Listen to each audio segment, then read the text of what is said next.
श्री स्वामी समर्थ मंडळी. तर आज माझ्या मनातलं खूप खास तुम्हाला मला सांगायचं आहे, त्यासाठी व्हिडिओ कंटिन्यू बघा. तर आज गुरुपुष्पामृत होतं, त्यासाठी मी स्वामींची पूजा वगैरे केली. तर आज थोडीशी म्हणजे माझी तब्येत ठीक नाही आहे. सर्दीच्या गोळ्या मला ज्या आता 3-4 आठवडे किंवा महिनाभर झालं चालू आहेत, त्या बंद झाल्या की मला परत सर्दी होते. काल तरी खूप ताप होता. आज ठीक आहे, माझी म्हणजे गुरुवार असतो त्यामुळं मी उठून केलं बाकीचं सगळं. पण मी आज उपवास नाही केला, पण मी पूजा करणारच. स्वामींना मी सोडणार नाही. माझी तब्येत किती ठीक नसू दे, स्वामींनी माझी किती पण परीक्षा घेऊ दे, मी स्वामींचा उपवास किंवा स्वामींची पूजा करणारच.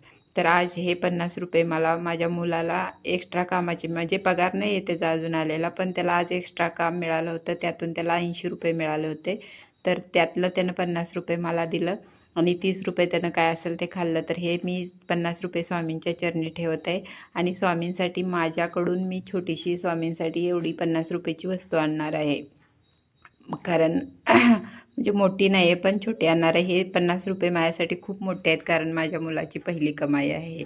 तर मला खूप अभिमान वाटतो की माझा मुलगा नाही का कमवायला लागला आहे किंवा काय. तर तेच पैसे मी स्वामींच्या चरणी ठेवून दिलेत. स्वामी माझ्या मुलाला खूप भरभराट द्या, खूप यश द्या आयुष्यात. त्यासाठी मी खूप तुमच्याकडे प्रार्थना करते आणि माझ्या मनातला खूप महत्त्वाचा प्रश्न आज मी स्वामींना विचारला आहे. माझा हा जो प्रश्न विचारला आहे, त्याचं जर म्हणजे मला मला त्याचं म्हणजे हे मिळालं उत्तर चांगलं किंवा माझं ते काम झालं, तर खूपच माझ्यासाठी आनंदाची गोष्ट आहे ती आणि मी तुमच्यासोबत ती नक्की शेअर करीन. माझं ते काम होऊ द्या बस स्वामी. आज गुरुवार आहे आणि आजच मी ते काम म्हणजे पुढं केलंय, ते ढकललंय पुढं जाण्यासाठी. ते माझं काम होऊ द्या यासाठी मी तुमच्याकडे चिठ्ठीतून उत्तर मागितलंय. मला अजून थोडाफार खोकला आहे, तर सॉरी त्यासाठी.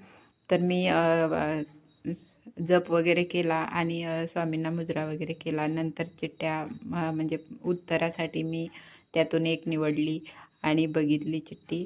तर माझं ते काम, मी प्रार्थना करते स्वामींकडे माझं काम होऊ द्या.